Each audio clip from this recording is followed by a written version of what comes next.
MAGA is only about 30% of this country. Their policies poll in the 30s. And that's mass deportation, tariffs, overturning Roe, pardoning the people who beat cops with flagpoles on January 6th, unpopular, economically harmful, some of it straight up unconstitutional. And they got all of it. Dobbs, the tariffs, 3 Supreme Court justices in 4 years, January 6 pardons on day 1, Project 2025, the thing they swore they had nothing to do with, being implemented line by line as we speak. Now, black voters are 90% loyal to the Democratic Party. We saved Biden's ass in South Carolina. Hand-delivered Georgia, delivered the 2020 election, and what do we get for saving Democrats and therefore American democracy time and time again? We got an executive order that only covers 1 out of every 8 officers nationwide. Now that's 2 super loyal minority factions. One base gets everything they demand, one base gets excuses. One party fears that base, the other party does not. And it looks like the Democrats are about to win big in 2026. And if you're black, I'm about to explain why that should worry you more than it excites you. Let's get into it. For 50 years, every conversation about Democrats and black voters has started with the wrong question. And that wrong question is, did Democrats do anything that helped black people? That question is paternalistic. It lets the party define what counts as helping.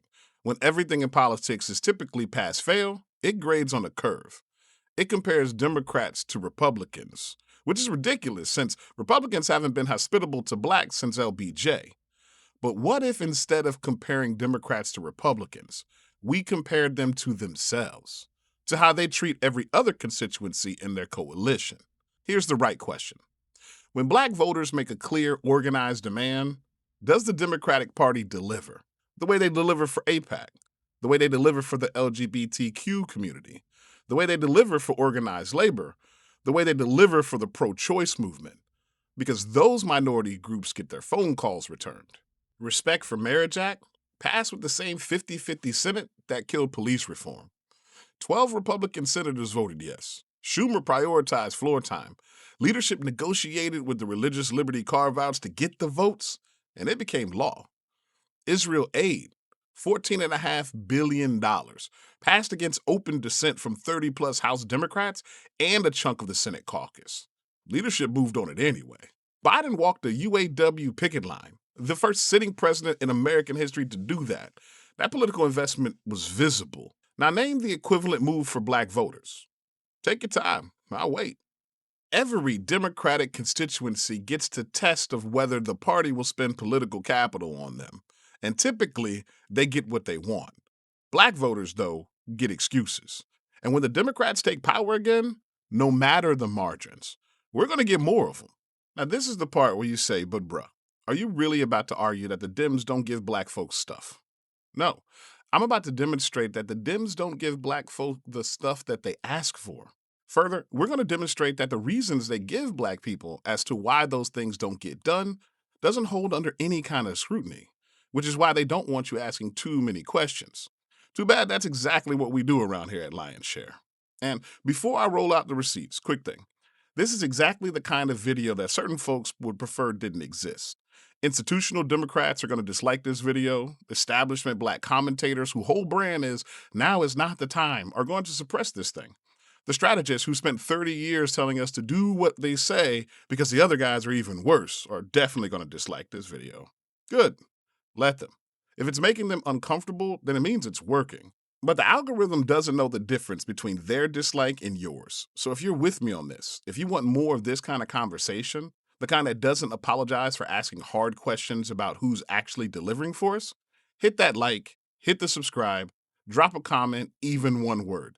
That's how this kind of content survives. That's your leverage. Now, let's get to the evidence. Here are the 6 most important issues to black Americans. Not the priorities for the DNC, the top priority list for black voters. It's been about 50 years since LBJ, and I think it's high time for a progress report, eh? Let's do a quick inventory and see what shakes out. Police reform. After George Floyd, after the largest civil rights mobilization since 1965, the George Floyd Justice and Policing Act passed the House, 220 votes to 212. So, of course, it died in the Senate in September of 2021. The negotiations collapsed. Biden issued an executive order, but that only covered federal agents. Now, that's only about 100,000 cops out of more than 800,000 nationwide. And 3 months later, the same Senate passed the Marriage Equality Act with 12 Republican votes. Same chamber, same filibuster, same math, different priority. But what about voting rights? The John Lewis Voting Rights Advancement Act? Dead. Freedom to Vote Act? Also dead. And the vote to carve out the filibuster for voting rights didn't even happen until January 2022, 6 months after the political movement was at its hottest. And by then, the calculation was that it was going to fail. So they let it fail. So can we talk about reparations? The closest we ever got to this was H.R. 40. And H.R. 40 doesn't even propose reparations. It proposes a commission to study reparations. Just to study. Now, if you ask your boss for a raise and they say that they'll schedule a meeting to think about it, I wouldn't be making any new plans for big expenditures because you might just be SOL as reparations are. H.R. 40 has been introduced into every Congress since 1989, 36 years. And in 36 years, it has never received a floor vote. Oh, and that commission? Biden was asked to create it by executive order. So, of course, he declined. Okay, but what about sentencing reform? Well, there was the Equal Act. That was the act that eliminated the crack versus powder cocaine sentencing disparity. The same disparity that built a generation of mass incarceration and free slave labor from black communities. The Equal Act passed the House 361 votes to 66. That gave it a filibuster-proof bipartisan supermajority in the House. But the Senate leadership never gave it floor time. The votes existed. Once again, the priority didn't. Now, a lot of black folk are working class, so the child tax credit was especially impactful. And when they expanded it in 2021, it cut black child poverty in half in 1 year. Yet they let it expire in December 2021, and in 2022, black child poverty doubled. So at least here we got 1 year of delivery before they went about their business and walked away from it, which is more than I can say for fair housing. When it comes to fair housing, the affirmatively furthering fair housing rule, Trump killed that in 2018. And Biden's replacement didn't even hit until 2023, 2 years into his term. And yeah, it was killed again in 2025. That's not progress. None of this is progress. It's ping pong. That's not structural change. It can't be when the party you vote for is not incentivized to change the structure. Every issue, every time. Same pattern. The bill dies in the Senate, or it expires a year after, or it gets blocked in courts with no backup plan, or it gets replaced by an executive order that gets reversed by the next administration. This isn't bad luck. This is the system at work. This is what non-delivery looks like when there's no political cost for it. Now, if their policies were delivering for black folks, the numbers would bear that out. And if their policies don't deliver, the numbers would show that too. And spoiler alert, they do. And it's worse than what you think. For every $100 a white family has, the median black family has 15. And no, I did not stutter. $15 on 100. Now, I don't know about you, 15 on 100 sounds more like a lotto bet than an economic outcome for your most loyal, fervent allies. In 1989, the median white family had nearly 17 times the wealth of the median black family. 3 decades later, and as evil as Reagan was, and he was, you can't blame him for the last 20 years. 20 of the years since have seen a Democratic president in the big chair, and the result? The ratio is essentially unchanged. Actually, scratch that. It has changed. It's gotten worse. The Federal Reserve's own data shows the gap actually widened between 1980 and 2020. The Treasury Department, under a Democratic administration, mind you, publicly admitted, in writing, that the wealth gap has hardly changed over the last 20 years. So when the institution you're criticizing admits to the criticism, basically the argument is over. So what's the final tally for our progress report? 2 Democratic supermajorities, 4 Democratic presidents, 50 years. And the needle didn't move. And when it does, it moves in the wrong direction. So if we vote when they tell us to, and how they tell us to, how does this keep happening? A political scientist named Paul Freimer figured this out back in 1999, wrote a whole book about it, and he gave the phenomenon a name: the captured electorate. The concept is brutally simple. When a group votes 90% for one party and is rejected by the other, both parties stop responding to them. The party they support takes them for granted, and the party that opposes them ignores them. The vote is captured. All leverage is gone. Basically, black folks are locked in a household where one parent is physically abusive and the other is mentally. And you wonder why the kids struggle. But here's the part that Freimer doesn't say out loud. The part that nobody on cable news will say, and it's also the part that boomer blacks are going to boom me for. It's not just the party's fault. And this point becomes clearer when you look at every other Democratic constituency.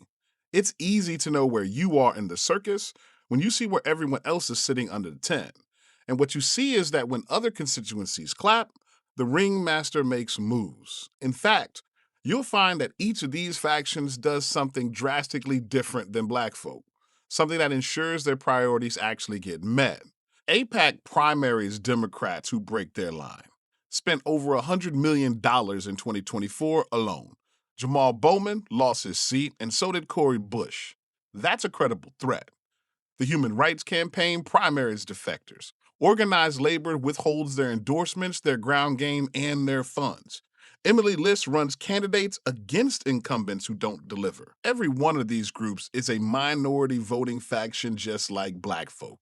None of them are a majority. Not one. But every single one of them has the same thing in common. They are willing to walk. They are willing to be unreliable. They're willing to sit on their hands to get their way. They are willing to fund the primary opponent. They are willing to make politicians pay for non-delivery. They are willing to do whatever it takes to bring home the bacon, and they don't care what happens to the farm to do so. That's leverage. Black political infrastructure at the federal level doesn't hold comparable enforcement teeth. The Congressional Black Caucus has influencers, but so does TikTok. The CBC rarely operates on a veto block or a check on the party leadership. Why? Because the assumption is that the votes come anyway. The donations come anyway. The ground game comes anyway. The Sunday before the election, the souls will go to the polls anyway. So as to why, I think you got it by now. And I bet you don't have to be a political strategist in Washington to get it right. Why would any rational politician pay a political cost for the delivery of black priorities when non-delivery costs nothing? Or rather, why would you pay for something that's already free? Now let's spin it forward to fall of 2026. The blue wave is real, y'all. At the time of the recording of this, the generic ballot has Democrats up 6 to 10 points, and Trump's approval rating is at 39% and falling. In most universes, the Democrats are going to win, and probably big. But before we start belting out the "we shall overcomes," let's look at who is moving the Democratic needle this cycle. Non-college voters who were R+9 at Trump's inauguration are now effectively tied. Embarrassed white suburban moderates are fleeing Trump in droves. Disaffected Republicans who voted for Trump in 2016 and 2020 are finally getting off the bus. The 2026 Democratic coalition isn't being built by mobilizing black votes harder. It's being built by absorbing the people who used to vote against them. This is a bit like your parents adopting the kids who bullied you at school and expecting them to play fair with your toys. Because here's the thing about politics. Policy gravity follows the marginal voter, the voter who just switched, the voter who might switch back, the voter who needs to be courted, not the most loyal voter. The bigger the Democratic umbrella gets, the further the policy center drifts from black priorities. The bigger the win, the less they need your black ass. The less they need you, the less you get. That's not magic. That's the game playing out as it was designed. And only blacks are expected to not play by the rules or not use game theory to actually win. Let me be clear about what I'm not saying. I'm not telling you to vote Republican. The Republican platform actively opposes everything that we've talked about in this video. That's not the choice on the table. That's never been the choice. What I'm saying is this. Voting Democratic while expecting structural change is a category error. The strategic problem of capture is unsolved. A landslide will not fix that. A landslide actually makes it worse. The question isn't who you'll vote for in 26. They're going to win whether you show up or not. You don't like MAGA. I don't like MAGA. But there's one thing that you can say about that movement is they leverage well. 30% of the country runs the agenda for the Republican Party, and that 30% is willing to make their party pay every single time. If a Republican dreams about switching up, you better believe they're going to wake up to a primary. Black voters are 90% loyal, yet we have not made our party pay. Not one time. In fact, it's quite the opposite. We're shamed for asking for our proper share of the pie. We're guilted into voting against our own economic interests.